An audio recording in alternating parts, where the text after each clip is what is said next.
सीतारामचंद्राभ्याम नमः। श्रीमद् वाल्मीकि रामायण अयोध्या कांड 58वां सर्ग।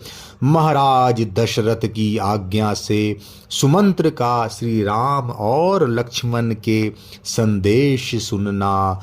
मूर्छा दूर होने पर जब राजा को चेत हुआ तब सुस्थिर चित्त होकर उन्होंने श्री राम का वृतांत सुनने के लिए सारथी सुमंत्र को सामने बुलाया।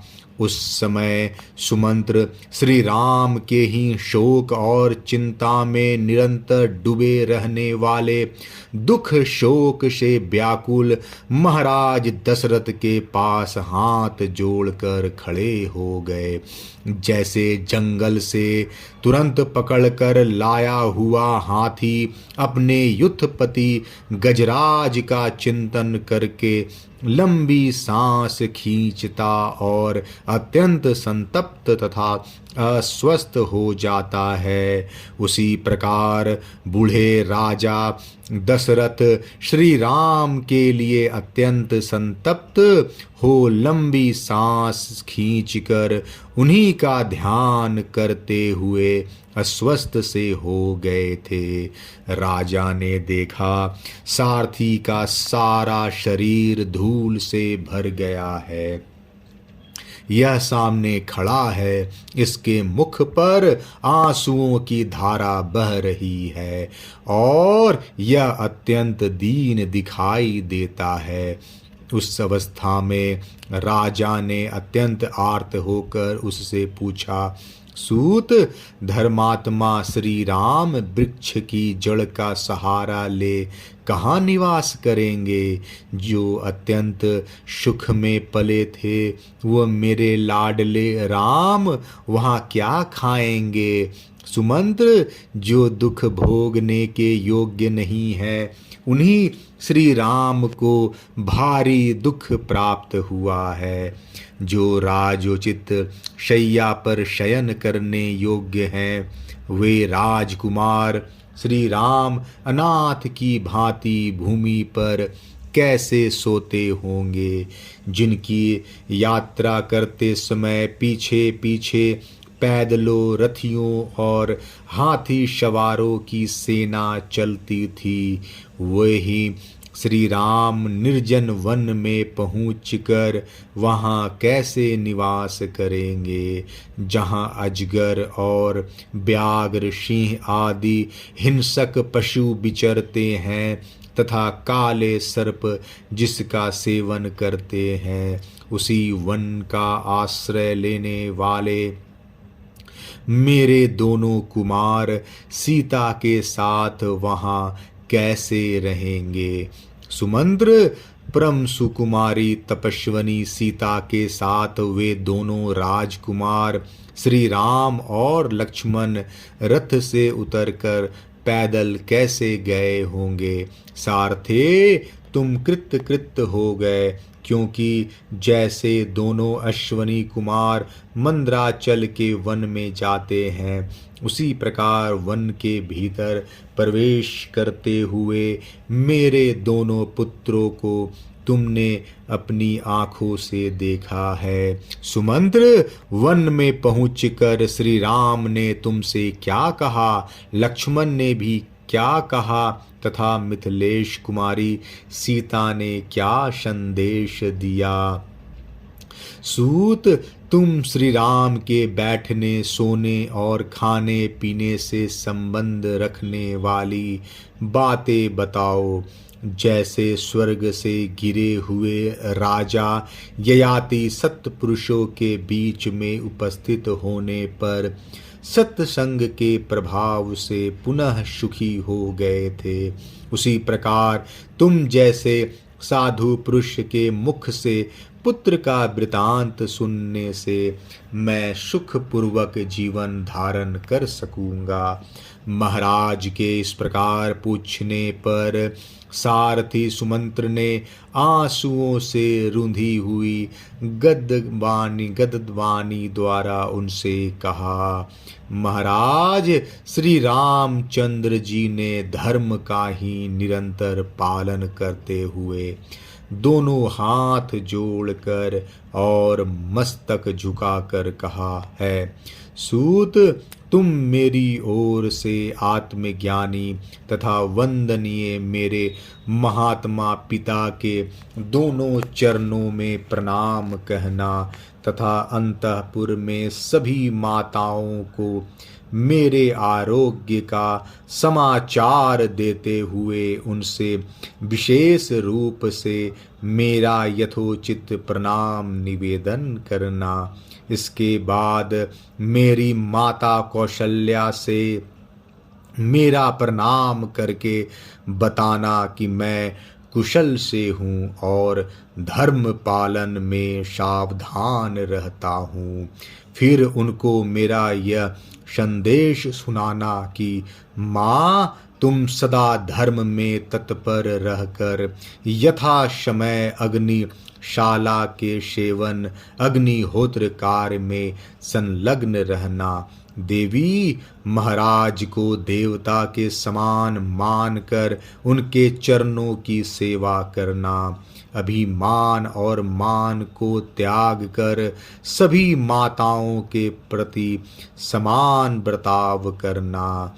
उनके साथ हिल मिल कर रहना। अम्बे, जिससे राजा का अनुराग है, उस कैकेयी को भी श्रेष्ठ मानकर उसका सत्कार करना। कुमार भरत के प्रति राजोचित बर्ताव करना। राजा छोटी उम्र का हो तो भी वे आदरणीय ही होते हैं। इस राज धर्म को याद रखना। कुमार भरत से भी मेरा कुशल समाचार बताकर उनसे मेरी ओर से कहना, भैया, तुम सभी माताओं के प्रति न्यायोचित बर्ताव करते रहना। इक्ष्वाकु कुल का आनंद बढ़ाने वाले महाभाऊ भरत से यह भी कहना चाहिए कि युवराज पद पर अभिषिक्त होने के बाद भी तुम राज सिंहासन पर विराजमान पिताजी की रक्षा एवं सेवा में संलग्न रहना। राजा बहुत बूढ़े हो गए हैं, ऐसा मानकर तुम उनका विरोध न करना। उन्हें राज सिंहासन से न उतारना। युवराज पद पर ही प्रतिष्ठित रहकर उनकी आज्ञा का पालन करते हुए जीवन निर्वाह करना। फिर उन्होंने नेत्रों से बहुत आंसू बहाते हुए मुझसे भरत से कहने के लिए यह संदेश दिया, भरत, मेरी पुत्र वत्सला माता को अपनी ही माता के समान समझना। मुझसे इतना ही कहकर महाबाहु महायशस्वी कमल नयन श्री राम बड़े वेग से आंसुओं की वर्षा करने लगे। परंतु लक्ष्मण उस समय अत्यंत कुपित हो लंबी सांसें खींचते हुए बोले, सुमंत्र जी, किस अपराध के कारण महाराज ने इन राजकुमार श्री राम को देश निकाला दे दिया है? राजा ने कैकेयी का आदेश सुनकर झट से उसे पूर्ण करने की प्रतिज्ञा कर ली। उनका यह कार्य उचित है या अनुचित, परंतु हम लोगों को उसके कारण कष्ट भोगना ही पड़ता है। श्री राम को वनवास देना कैकेयी के लोभ के कारण हुआ हो अथवा राजा के दिए हुए वरदान के कारण, मेरी दृष्टि में यह सर्वथा पाप ही किया गया है। यह श्री राम को वनवास देने का कार्य राजा की स्वेच्छाचारिता के कारण किया गया हो अथवा ईश्वर की प्रेरणा से, परंतु मुझे श्री राम के परित्याग का कोई समुचित कारण नहीं दिखाई देता है। बुद्धि की कमी अथवा तुच्छता के कारण उचित अनुचित का विचार किए बिना ही जो यह राम वनवास रूपी शास्त्र विरुद्ध कार्य आरंभ किया गया है, यह अवश्य ही निंदा और दुख का जनक होगा। मुझे इस समय महाराज में पिता का भाव नहीं दिखाई देता। अब तो रघुकुल नंदन श्री राम ही मेरे भाई, स्वामी, बंधु बांधव तथा पिता है, जो संपूर्ण लोकों के हित में तत्पर होने के कारण सब लोगों के प्रिय हैं। उन श्री राम का परित्याग करके राजा ने जो यह क्रूरतापूर्ण पाप कृत्य किया है, इसके कारण अब सारा संसार उनमें कैसे अनुरक्त रह सकता है। अब उनमें राजोचित गुण कहाँ रह गया है, जिनमें समस्त प्रजा का मन रमता है। उन धर्मात्मा श्री राम को देश निकाला देकर समस्त लोगों का विरोध करने के कारण अब वे कैसे राजा हो सकेंगे।